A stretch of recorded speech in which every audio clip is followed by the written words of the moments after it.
Bonjour chers amis abonnés, je vous retrouve en ce 6 juin 2026 pour une petite vidéo qui va vous permettre d'analyser vos dominantes astrologiques.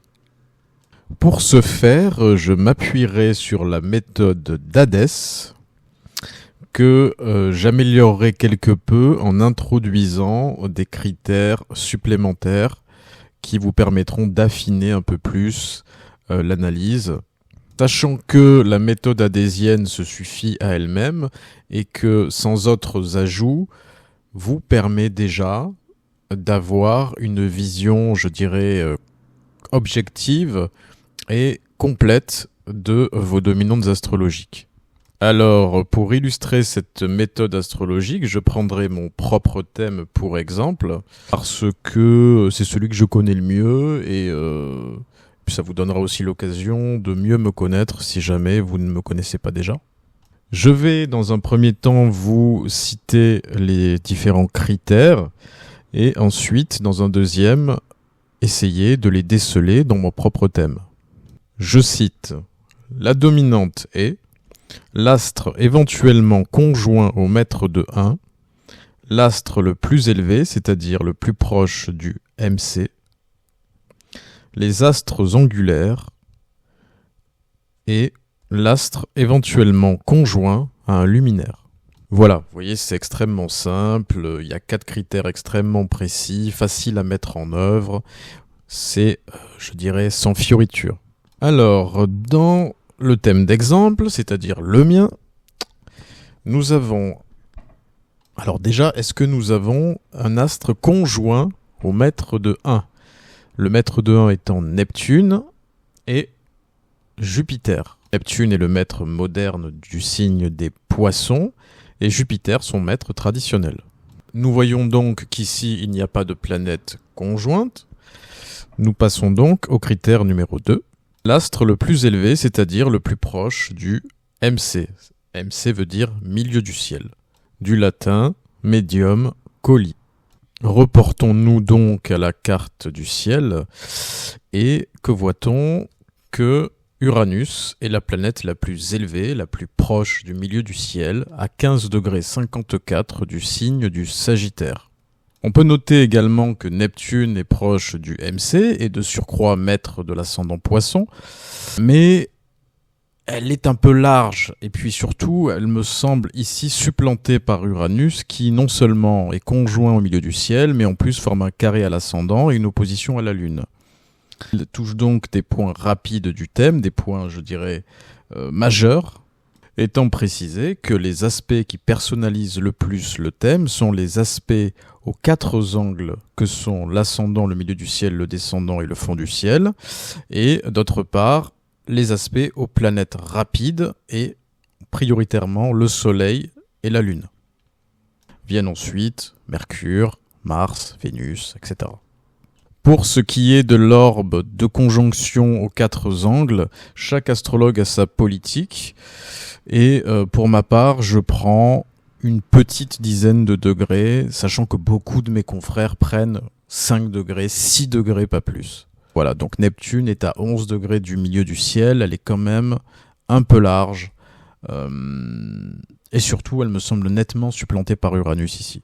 Ce qui ne veut pas dire que Neptune n'a pas de poids dans ce thème, ça reste le maître de l'ascendant, hein, ce n'est pas rien, mais que il est moins, je dirais, mis en avant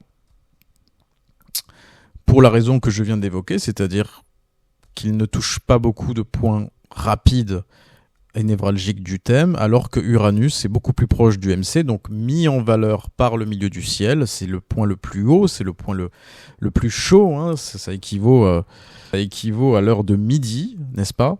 L'heure à laquelle le soleil est le plus fort, le plus chaud dans la journée.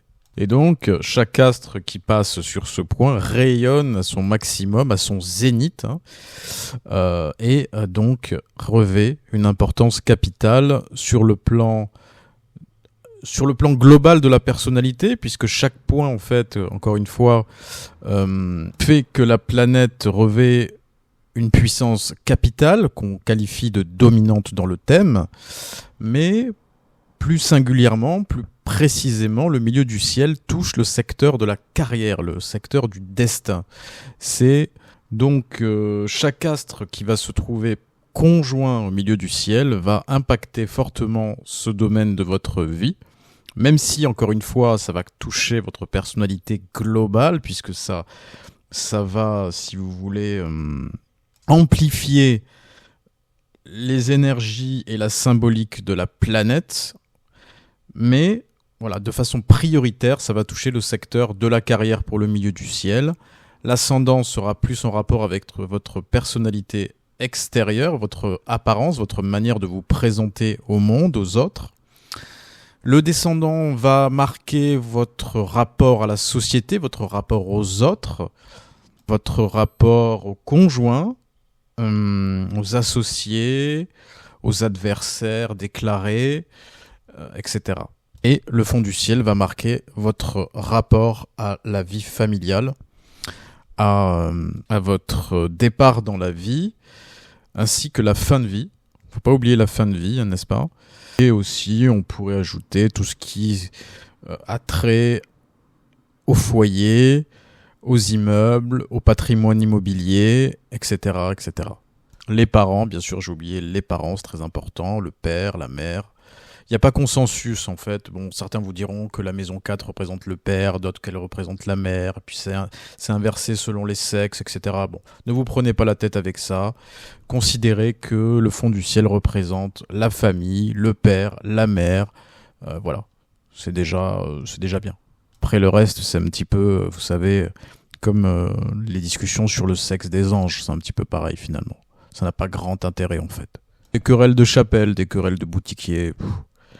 Ne vous en préoccupez pas, surtout au stade qui est le vôtre, c'est-à-dire un stade, si vous regardez cette vidéo, c'est que je suppose que vous avez un stade plutôt de débutant ou légèrement intermédiaire peut-être. Donc voilà. Ensuite, les astres angulaires. On n'a pas beaucoup dans ce thème, à part Uranus et Neptune que nous avons vus, et la Lune qui se trouve à 11 degrés du fond du ciel, qui marque tout de même une importance du foyer, une importance de la famille, dans le signe mental des Gémeaux en maison 3, donc l'importance également de la fratrie, de l'entourage proche, des petits voyages, des écrits, de la communication. On sent qu'effectivement le natif est de façon quotidienne happé par des activités intellectuelles, l'écriture, la lecture. Il touche à tout, qu'il est plutôt d'une curiosité intellectuelle insatiable. Enfin voilà, c'était juste une petite parenthèse, mais le but n'est pas d'interpréter le thème ici. Hein. Et enfin, le dernier critère, l'astre éventuellement conjoint à un luminaire. La Lune n'a pas d'astre qui lui est conjoint. Quant au Soleil, il a effectivement un astre très proche, à 3 degrés, qui est Pluton. Et ce Pluton est d'autant plus important et fort dans ce thème qu'il maîtrise un amas en Scorpion, dont le Soleil en maison 8. Donc là, j'ai introduit déjà la notion supplémentaire dont je vous parlais en début de vidéo, qui est la maîtrise et les amas planétaires. Alors, comme vous le savez, chaque planète maîtrise un, voire deux signes du zodiaque. Je parle uniquement des domiciles. Après, il y a les exaltations. On va pas se compliquer la vie pour cette vidéo. On va rester sur les domiciles. Donc, une planète maîtrise un, voire deux signes du zodiaque. Pluton maîtrise le signe du Scorpion. C'est son domicile. Après, Vénus maîtrise le signe du Taureau et de la Balance, Mars du Bélier et du Scorpion, Jupiter le signe du Sagittaire et également le signe des Poissons, etc., etc.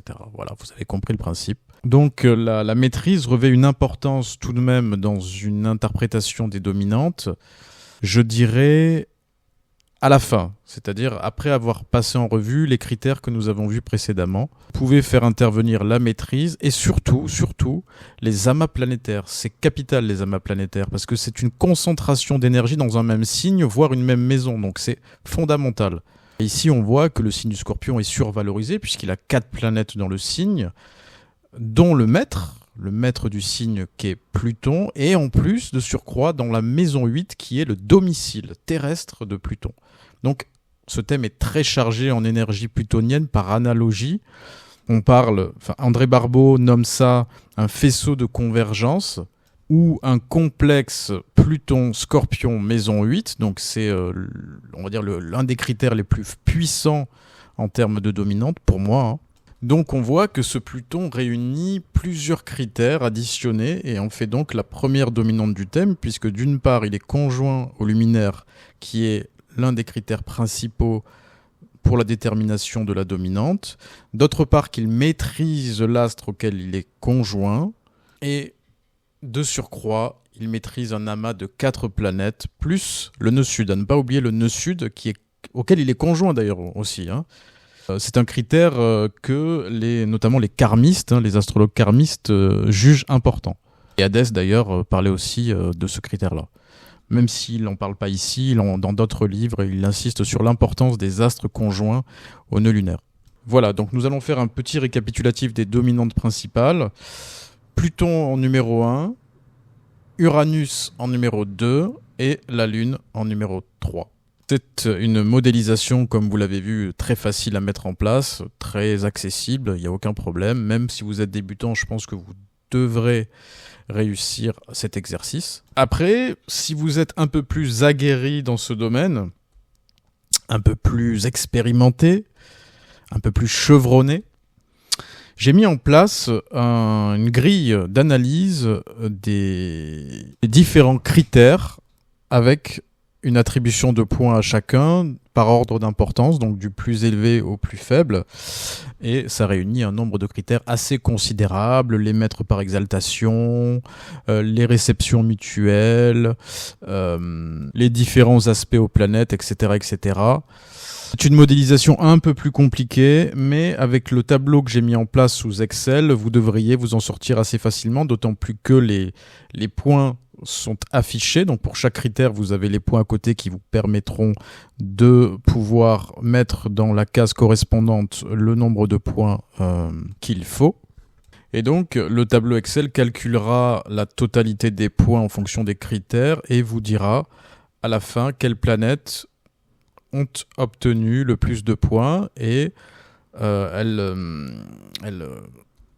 classera par ordre d'importance les dominantes, donc dominante numéro 1, dominante numéro 2, dominante numéro 3, en fonction des points obtenus. Voilà.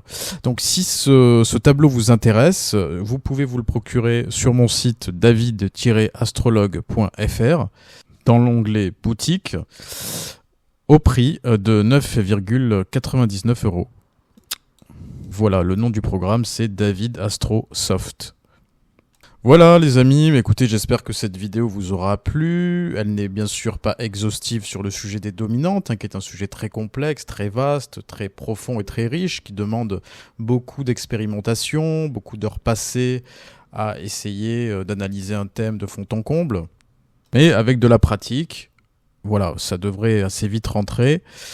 En tout cas, pour cette méthode-ci, je pense que vous n'aurez aucun problème à la mettre en place. Peut-être que ça vous prendra une dizaine de thèmes pour arriver à bien calculer. Mais voilà, c'est pas la méthode la plus compliquée qui va vous demander vraiment des notions extrêmement poussées en astrologie. On reste dans la méthode ptoléméenne classique des angles du thème, des conjonctions luminaires, des conjonctions maîtres d'ascendant. Voilà, ça reste basique. N'hésitez pas à me mettre un petit pouce bleu pour le référencement. Ma chaîne en est à ses débuts et ça me fait grandement du bien d'avoir ces petits coups de pouce de votre part qui m'aident à mettre en avant ma vidéo, hein, en termes d'algorithme. Et bien sûr à vous abonner à ma chaîne si ce n'est pas déjà fait, à mettre un petit commentaire si vous avez une question concernant un point de cette vidéo. Je me ferai un grand plaisir d'y répondre. Et enfin, si vous désirez me consulter, veuillez vous rendre sur mon site internet et souscrire à l'offre Portrait Astral dans l'onglet Services. Deux possibilités, soit une consultation téléphonique à l'heure et à la date de votre choix, selon vos disponibilités et les miennes, soit un portrait PDF que je rédigerai sous 48 voire 72 heures grand maximum et que vous aurez sur votre mail. Voilà. Bien sûr, n'oubliez pas, après avoir acheté le service, de me communiquer votre date de naissance, votre lieu de naissance et votre heure de naissance. Voilà, je vous souhaite une très belle journée et vous dis à très vite pour une prochaine vidéo.